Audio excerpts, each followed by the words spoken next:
ನಮಸ್ಕಾರ ಸ್ನೇಹಿತರೆ, ನಿಮಗೆಲ್ಲರೂ ಕನ್ನಡ ಮಾಹಿತಿ ಕೇಂದ್ರ ಯೂಟ್ಯೂಬ್ ಚಾನಲ್ಗೆ ಹಾರ್ದಿಕ ಸ್ವಾಗತ. ಸ್ನೇಹಿತರೆ, ಜಮೀನಿಗೆ ಹೋಗಲು ದಾರಿ ಮಾಡಲು ಸರ್ಕಾರವೇ ಕೊಡುತ್ತೆ 12.5 ಲಕ್ಷ ಹೊಸ ಯೋಜನೆ. ಏನಪ್ಪ ಇದು ಅಂತ ನೋಡೋಣ.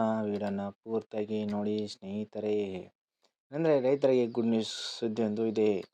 ನಿಮ್ಮ ಜಮೀನಿಗೆ ರಸ್ತೆ ಮಾಡೋದಕ್ಕೆ ಇದೀಗ ಸರ್ಕಾರವೇ 12.5 ಲಕ್ಷ ರೂಪಾಯಿ ಹಣ ನೀಡುತ್ತಿದೆ, ನಿಮ್ಮ ಕೈಗೆ ಕೊಡುತ್ತದೆ. ಹಾಗಿದ್ರೆ ಈ ಸುದ್ದಿ ನಿಜವೇ?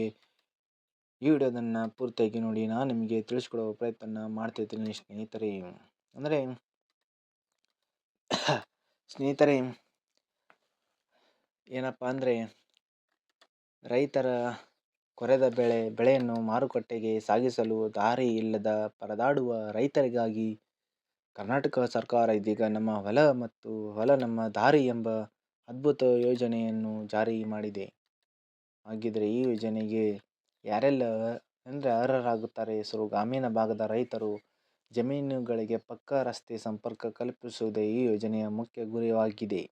ಹೌದು ಸ್ನೇಹಿತರೆ, ಏನಪ್ಪ ಅಂದರೆ ಸುಮ್ಮನೆ ಮಣ್ಣಿನ ರಸ್ತೆಯಲ್ಲಿ ಪ್ರತಿಯೊಂದು ಕಿಲೋಮೀಟರ್ಗೆ ರಸ್ತೆಗೆ ಬರೋಬ್ಬರಿ 12.50 12.5 ಲಕ್ಷ ರೂಪಾಯಿ ಖರ್ಚು ಮಾಡಿ ರಸ್ತೆ ಅಭಿವೃದ್ಧಿಯನ್ನು ಮಾಡಿಸುವುದು. ನಿಮ್ಮ ಹೊಲ ಅಥವಾ ತೋಟದ ನೇರವಾಗಿ ಟ್ರ್ಯಾಕ್ಟರ್, ಜೀಪ್ ಹೋಗುವಂತೆ ಮಾಡೋದು ಈ ಯೋಜನೆ ಒಂದು ಮುಖ್ಯ ಉದ್ದೇಶವಾಗಿದೆ ಸ್ನೇಹಿತರೆ.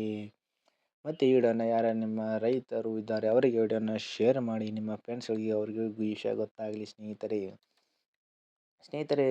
ಇನ್ನು ಹೊಲದ ಬದುವಿನವರೆಗೆ ವಾಹನ ಹೋಗುವಂತೆ ರಸ್ತೆ ನಿರ್ಮಾಣ ನೀವು ಒಂದು ಯೋಜನೆಯ ಮೂಲಕ ಮಾಡಬಹುದು. ನಿಮ್ಮ ತಲೆಯಲ್ಲಿ ಹುಟ್ಟು ತರುವಂತಹ ಕಷ್ಟ ಇದರಿಂದಾಗಿ ತಪ್ಪುತ್ತೆ. ಲಾರಿ, ಟ್ರ್ಯಾಕ್ಟರ್ ನೇರವಾಗಿ ಹೊಲಕ್ಕೆ ಬರೋದ್ರಿಂದ ಖರ್ಚು ಕೂಡ ಕಡಿಮೆ ಆಗುತ್ತದೆ. ಹೌದು ಸ್ನೇಹಿತರೆ. ಇನ್ನು ರಸ್ತೆ ಚೆನ್ನಾಗಿದ್ದರೆ ಹಗಲು ರಾತ್ರಿ ನಡೆದೇ ಹೊಲಕ್ಕೆ ಹೋಗಿ ಬರಬಹುದು ಸ್ನೇಹಿತರೆ. ಹಾಗಿದ್ರೆ ನೀವು 12.5 ಲಕ್ಷ ಪಡೆಯುವುದಕ್ಕೆ ರಾಜ್ಯ ಸರ್ಕಾರ ವಿಶೇಷ ಅನುದಾನದ ಬಳಕೆಯ ಮೂಲಕ ಒಟ್ಟಾರೆ ಕಿಲೋಮೀಟರ್ಗೆ 12.5 ಲಕ್ಷ ರೂಪಾಯಿ ನಿಮಗೆ ಸಿಗುವಂಥದ್ದು ಸ್ನೇಹಿತರೆ. ಗ್ರಾಮೀಣ ಲಸಿಕೆಯಲ್ಲಿ ಅದು ಬಂಡಿ ದಾರಿ, ಕಾಲು ದಾರಿ ಅಥವಾ ಸರ್ಕಾರಿ ದಾರಿ ಅಂತ ಹೇಳಿ ನಿಮಗೆ ನಮೂದಿಸಲಾಗಿರಬೇಕು. ಒಬ್ಬ ವ್ಯಕ್ತಿಗೆ ದಾರಿ ಮಾಡಿಕೊಡಲ್ಲ. ಈ ರಸ್ತೆಯನ್ನು ಹೆಚ್ಚು ರೈತರ ಬಳಸುವಂತಿರಬೇಕು. ರಸ್ತೆ ಅಗಲ ಮಾಡಲು ಅಕ್ಕಪಕ್ಕದ ರೈತರು ಸ್ವಇಚ್ಛೆಯಿಂದ ಜಾಗವನ್ನು ಕೂಡ ಬಿಟ್ಟು ಕೊಡಬೇಕು. ಇದಕ್ಕೆ ಸರ್ಕಾರ ಪರಿಹಾರ ಹಣ ನೀಡುವುದಿಲ್ಲ ಸ್ನೇಹಿತರೆ. ಇನ್ನು ನೀವು ದಾನ ಪತ್ರವನ್ನು ಕೂಡ ಇದಕ್ಕೆ ಬರೆದು ಕೊಡಬೇಕಾಗುತ್ತದೆ. ರಸ್ತೆ ಇಲ್ಲದ ನೀವು ಪಡ್ತಾ ಇರುವಂಥ ಕಷ್ಟವನ್ನು ವಿವರಿಸಿ ಅಕ್ಕಪಕ್ಕದ ರೈತರೆಲ್ಲ ಸೇರಿ ಒಂದು ಮನವಿ ಪತ್ರದ ಮೂಲಕ ಅರ್ಜಿಯನ್ನು ಸಲ್ಲಿಸಬೇಕು. ಗ್ರಾಮ ಪಂಚಾಯತಿಗೆ ಹೋಗಿ PD ಅವರಿಗೆ ಮನವಿ ಕೊಟ್ಟು ನಮ್ಮ ಹೊಲ ನಮ್ಮ ದಾರಿ ಯೋಜನೆ ಅಡಿಯಲ್ಲಿ ನಿರ್ಮಿಸುವುದಕ್ಕೆ ಇಲ್ಲಿ ಅರ್ಜಿಯನ್ನು ಸಲ್ಲಿಸಬಹುದು.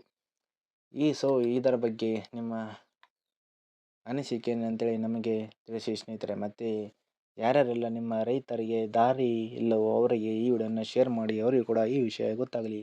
ಮತ್ತು ಏನೇ ಡೌಟ್ ಇದ್ದರೂ ಕಮೆಂಟ್ ಮೂಲಕ ಕಮೆಂಟ್ ಮಾಡಿ, ನಾನು ನಿಮಗೆ ತಿಳಿಸಿಕೊಡುವ ಪ್ರಯತ್ನ ಮಾಡ್ತೀನಿ ಸ್ನೇಹಿತರೆ.